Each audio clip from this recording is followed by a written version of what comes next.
The threat of the death penalty was too much, and it made Foolio's killers crack. According to reports, they even apologized. He puts out his arms like this, and it appears that he's brandishing a rifle. And right in the middle of all this chaos, they name-dropped a famous rapper. Yeah, things just got explosive. Let me break it down. When the streets collide with the courtroom, it gets intense. After Foolio's murder, the manhunt was serious. Law enforcement across Florida was working non-stop to track down the suspects. And when the arrests finally started happening, it was like watching dominoes fall on July 27th, 2024. Three people: Isaiah Chance, 21, Alicia Andrews, 21, and Sean Gathright, 18, were arrested in Jacksonville. But the story didn't stop there. Rashad Murphy, 30, was caught after a standoff. Just 2 days later, on July 29th, and the final suspect, Dave Murphy, 27, managed to stay on the run for months until he was finally arrested on January 6, 2025. Now here's where the story goes completely off the rails once these suspects were brought in. For questioning, they started acting in ways that shocked even veteran detectives. What happened in that interrogation room with Davin Murphy? You won't believe it. He puts out his arms like this, and it appears that he's brandishing a rifle with one hand extended and one, what I would consider the trigger finger. He starts walking around the interview room after he gets out of his seat, and this is after Detective Nieder and I left, and he's holding it like this in front of him, and then he starts going, and then he walks around, and then he does it again. And he does it multiple times. Y'all, this dude literally got up in the interrogation room and started acting out how he shot. Foolio sound effects and all the detectives had stepped out, but the cameras were still rolling, and this guy thought it was a smart move to reenact. Murder on video, the streets were calling it some of the most self-incriminating evidence they'd ever seen. But it gets even worse for the suspects. During the interrogation of Isaiah Chance, police made one thing very clear: they didn't have much sympathy for Foolio either. What do you know about Foolio? Let's start from there. I think he's a piece of I watched all those videos. I went down that rabbit hole. Yeah, we all did. I mean, that Joker's desecrating graves. He is asking to be killed. There is no doubt about it. It was inevitable. I can't believe it took this many years for somebody to kill him.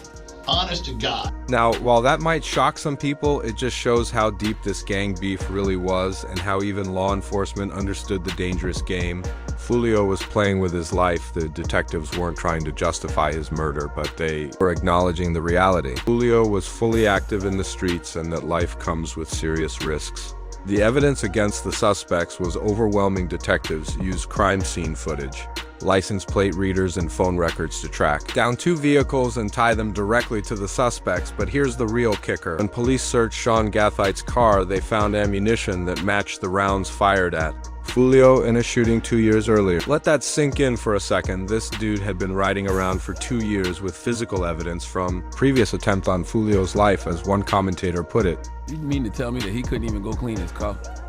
So the rounds that he allegedly used to shoot Foolio 2 years before was still in his car. Man, so in 2 years, I guess he's never cleaned out the car because the rounds were still in the car. The level of carelessness these suspects showed was absolutely mind-blowing. It's like they thought they were untouchable, but in reality, they were leaving a trail of evidence everywhere they went. So when the arrests were finally announced, it wasn't just a big break in the case, it was a major moment for law enforcement in both Tampa and Jacksonville. For all the victims, including the mother of Charles Jones, who traveled from Jacksonville this morning to be present for this announcement. Today, I stand before Tampa Police Major Pat Messmer, Jacksonville Sheriff T.K. Waters, and Hillsborough State Attorney Susie Lopez to announce the arrest of 3 people in the deadly shooting of Charles Jones, also known by his stage name of Foolio. In addition, we have warrants and are actively searching for 2 other individuals in this case. All 5 suspects were charged with first-degree murder and conspiracy to commit murder, facing the possibility of life in prison or even the death penalty. The level of coordination between them showed this wasn't some random act of violence. It was a carefully planned execution. As the investigation unfolded, each suspect's role began to come into focus. Isaiah Chance and Alicia Andrews were identified as the lookouts tracking Foolio's movements across Tampa, including at Teasers, Gentlemen's Club, and Truth 18 nightclub. Meanwhile, Sean Gathite, Rashad Murphy, and Davin Murphy were allegedly the triggermen, the ones who carried out the actual shooting. But here's where the story takes another shocking twist. Investigators uncovered connections that ran deeper than anyone expected. Court documents revealed that J. Do Breezy, a rapper affiliated with the 1200 gang, allegedly sent a $390 Cash App payment to Isaiah Chance on June 22, 2024, money that was reportedly used to book an Airbnb. That payment may have helped facilitate the murder plot, though as of now J. Do Breezy has not been charged with any crimes. The gang ties between the suspects made the street politics even clearer. Rashad Murphy was documented, a member of ATK, while Isaiah Chance was linked to 1200. These weren't just random criminals. They were soldiers in a war that had been building for years, and just when prosecutors thought they had it all, key surveillance footage was found, be damaged. Surveillance video was critical in this investigation, as suspects were seen on video following Jones from location to location. This shows the lengths that these individuals were willing to go through and achieve that this murder would occur. At 4:15 in the morning, Jones began to head to a hotel on McKinley. One of the suspect vehicles is seen following the victim. However, instead of following them into a parking lot, they stage across the street. The actual moment of the murder was captured on camera, and when prosecutors showed that footage in court, it was devastating. This is at the hotel, and you can see the shooters are getting in position for their planned out murder.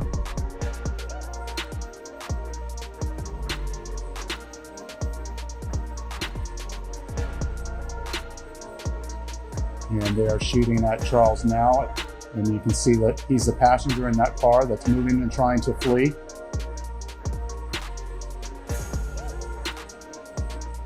And again, they're still shooting at him. He's the right front passenger in that vehicle.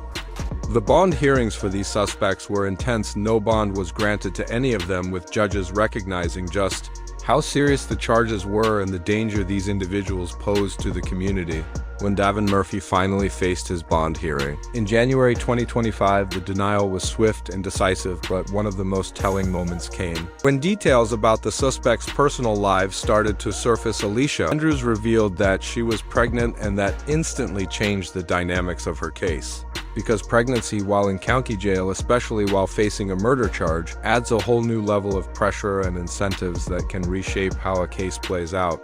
The investigation also revealed just how deep and organized the planning was. The conspiracy to murder Foolio stretched over several days from June 21st to June 23rd, 2024. Suspects traveled from Jacksonville to Tampa on June 22nd in 2 separate vehicles. This wasn't a crime of passion, it was a military-style operation, cold, calculated, and with multiple moving parts. Social media played a huge role too. Foolio had posted his location multiple times throughout the night, essentially handing his killers a roadmap. In today's digital world, it's easier than ever for predators to track their prey, and that night it cost Foolio his life. The impact on the community was massive. Sheriff TK Waters made it clear, Florida will not tolerate this kind of violence. The message was strong and echoed throughout the state. In closing, I want to directly speak to those who choose violence and those who embrace a culture that glorifies violence. Florida, Tampa, JSO, Jacksonville, Miami, wherever you are, will not tolerate foolishness, will not tolerate shootings and needless violence. The prosecution was equally determined to send a message. State Attorney Susie Lopez made it clear that everyone involved would face consequences. The feud stops here. All 5 of these defendants are facing life in the Florida State Prison, even the ones who didn't pull the trigger. In Florida, if you participate in the planning of a murder, you can be held accountable for the person's death. And that is what we intend to do here. As the case moved forward, one thing became painfully clear: the prosecution had built an absolutely devastating case against all 5 suspects. The evidence was overwhelming, the planning was meticulous, and multiple cameras had captured the execution. The crime in chilling detail. These young people made decisions that would haunt them for the rest of their lives. Let's rewind. Let me take you to the night everything changed. The setup of war years in the making. Jacksonville has been locked in a deadly gang war for over a decade, and right in the center of it was Charles Andrew Jones, 3 better known to the world as Julio Foolio. But Foolio wasn't just another rapper, he was deep in the trenches, repping 6 Block, part of the KDA network, which stood for Kill Them All in that name. It wasn't just for show, violence followed Foolio from day one in 2011, his father Charles Andrew Jones. SR was murdered in Jacksonville, setting off a cycle of street retaliation that would ultimately take Foolio's own life growing up in the Moncrief neighborhood. Foolio didn't just rap about the streets, he was the streets. His music albums like Life of Me, Final Destination, and Resurrection weren't just songs, they were raw documentaries of a street war, the beef that would cost. Foolio, his life kicked into high gear in 2017 when his 18-year-old cousin, Zan Malik Brown, was shot and killed. That single event escalated things beyond control, turning a street rivalry into an all-out war. This wasn't clout chasing, this wasn't about diss tracks or internet beef. This was real smoke between 6 Block and their rivals ATK, Ace's top killers, 1200 and other East Side factions, multiple hits, multiple warnings. Foolio had survived multiple hits before that fatal night in July 2020. He was shot in Houston, and in October 2023 he took a bullet to the foot while driving in Jacksonville, but he never backed down in the Houston incident. Foolio even claimed he shot back in self-defense. Standing on the street code he lived by the night everything changed, JUNE 232024. That night was supposed to be a celebration. Foolio had just turned 26. He was in Tampa, Florida, ready to party with his crew, but the streets had other plans. In the early morning hours around 4:40 a.m., Foolio and his group were asked to leave an Airbnb for violating the occupancy limit. They packed up and left, but what happened next was straight out of a movie. Only this wasn't Hollywood, this was real life with real consequences. The hit, as they got outside, 3 armed attackers, closed in one, had a pistol with a high-capacity magazine firing more than 30 rounds. The other 2 carried rifles equipped with brass catchers to avoid leaving shell casings behind. The ambush was brutal and precise. 3 other people were hit, but miraculously survived. Foolio, however, didn't make it premeditated, no doubt. This wasn't a random shooting. This wasn't heat of the moment. Tampa police released surveillance video that showed the suspects following Foolio from spot to spot that entire night, tracking him from the club to Airbnb to his final location. It was a coordinated hit, a mission. They hunted him. A survivor's account. The driver of Foolio's car, one of the survivors, gave a heartbreaking account of those final moments. The fear, the chaos, the gunfire, and the realization that Foolio was gone. I heard him take his last, bro. We got to the hotel, he went in, check in, and they told him that the rooms had already been taken. So he came back to the car. He was on his phone trying to find a hotel. I'm just on point watching everything. Looked down at my phone for like a split second.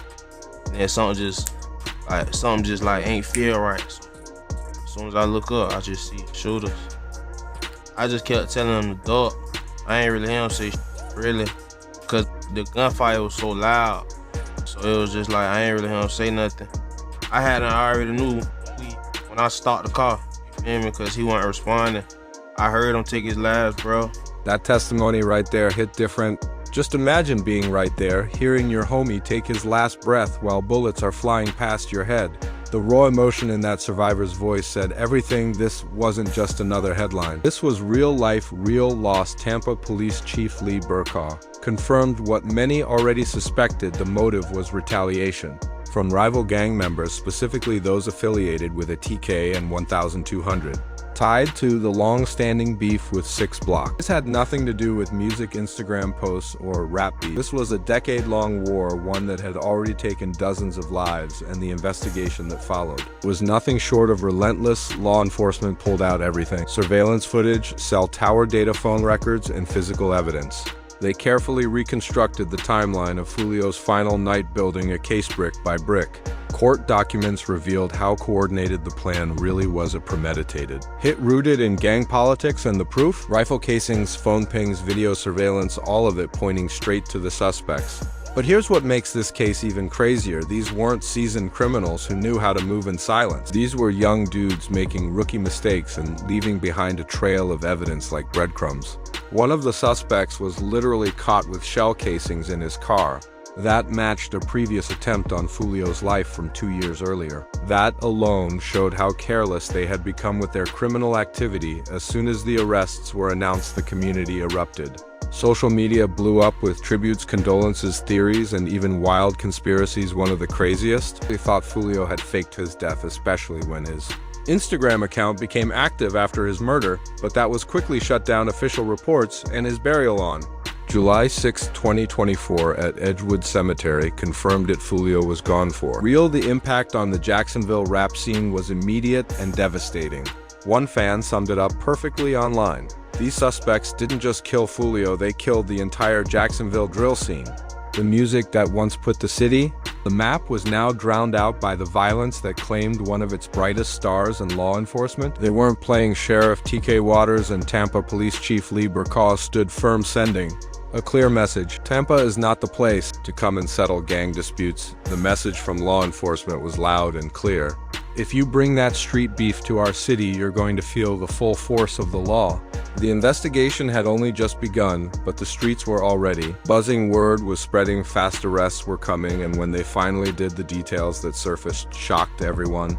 The suspects believed they had pulled off the perfect hit, but they had no idea that every move was tracked, every phone call monitored, and every mistake documented by detectives who were quietly building an airtight case. This wasn't just about bringing justice for Foolio's murder, it was about sending a statewide message. The days of settling gang beefs with bullets are over, and Florida was ready to prove it by pursuing the ultimate punishment, but what came next changed everything.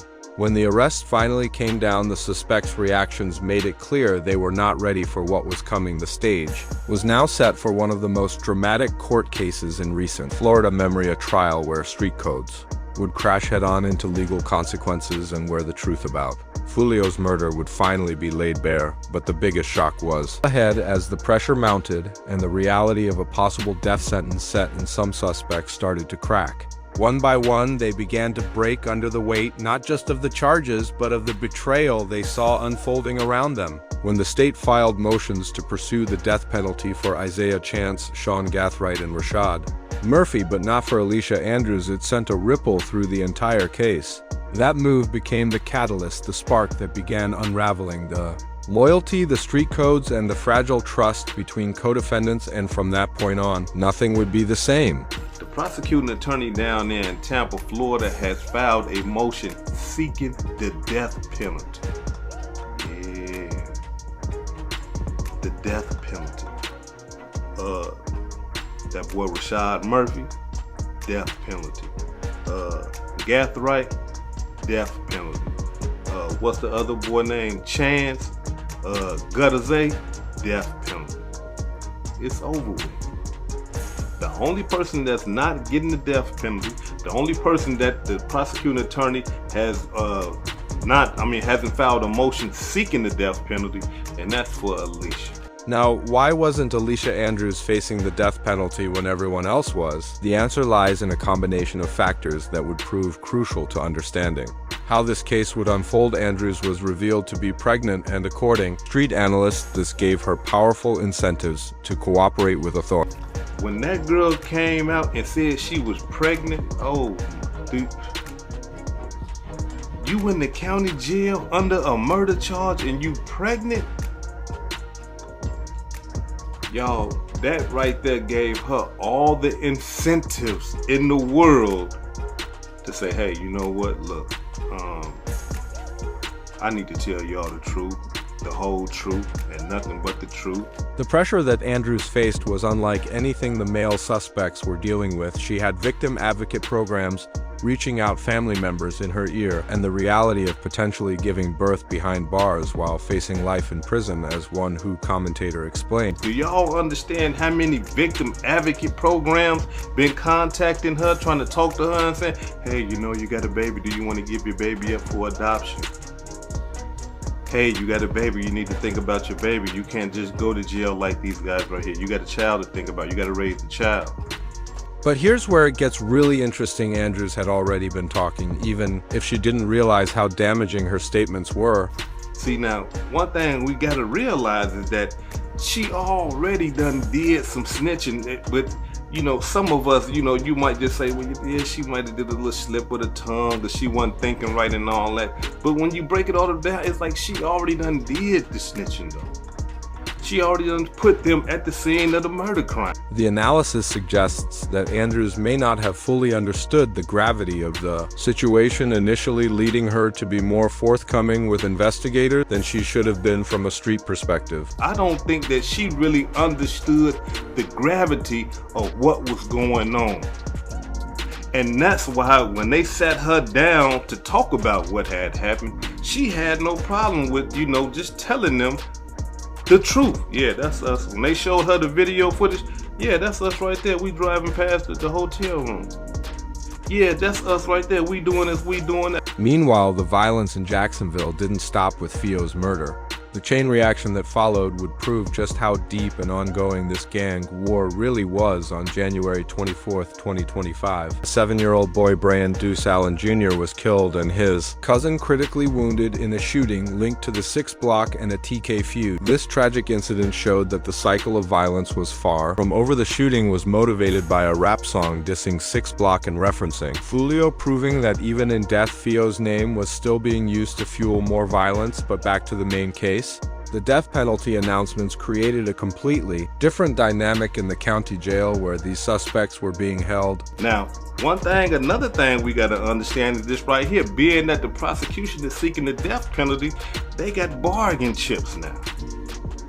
Yeah, all them other participants that's laying in the weeds, acting like they ain't did nothing and all that old type of stuff, they scared the right now. The psychological impact on these young suspects was devastating. And can you just imagine, these is kids, y'all. These is 20-year-old boys.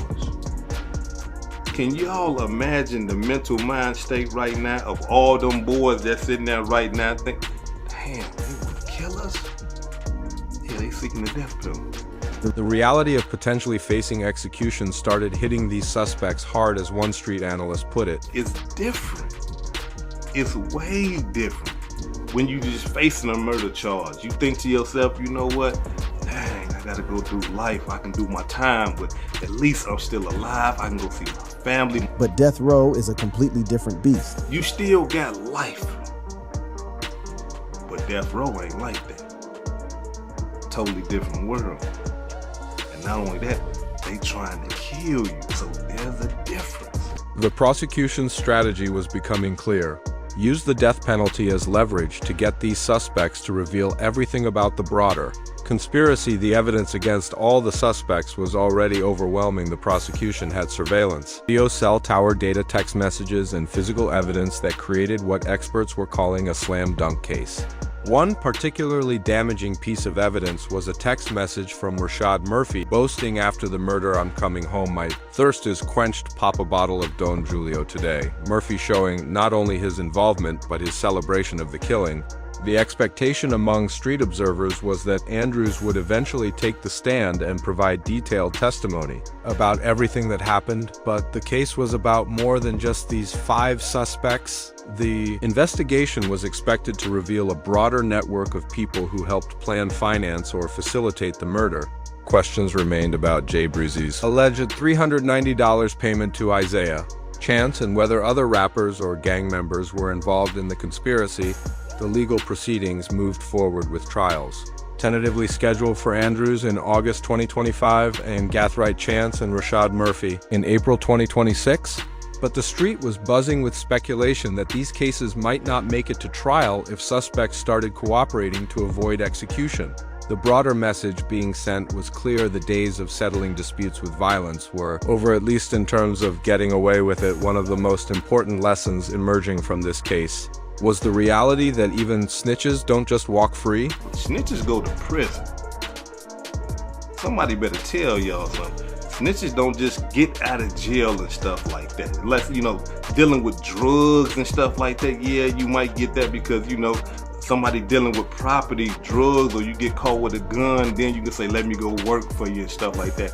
Then you might, but when you commit a crime against a person, murder, aggravated robbery and all that, you can do all the snitching you want. Your ass is still going to jail. As this story nears its end, one truth stands above the rest.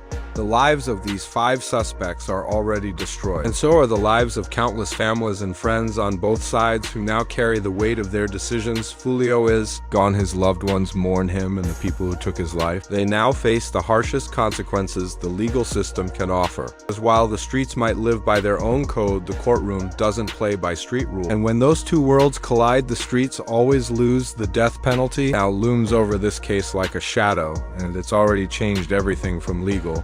Strategies to loyalty between co-defendants. Will Alicia Andrews turn witness? Will one of the men break and expose the full conspiracy? Will Foolio's family ever see real justice? Those answers will come in time in courtrooms, in deals and verdicts. But one thing is certain, this case has rocked the hip-hop community to its core. It's a painful reminder that the violence glorified in lyrics can spill out into real life, with deadly, permanent, life-shattering consequences. The cycle of violence that claimed Foolio and led to these 5 arrests continues to plague communities across America, and unless something changes, more young people will lose their lives, their freedom, or both, because the truth is simple. Violence never leads to peace, it only leads to prisons, caskets, and broken families.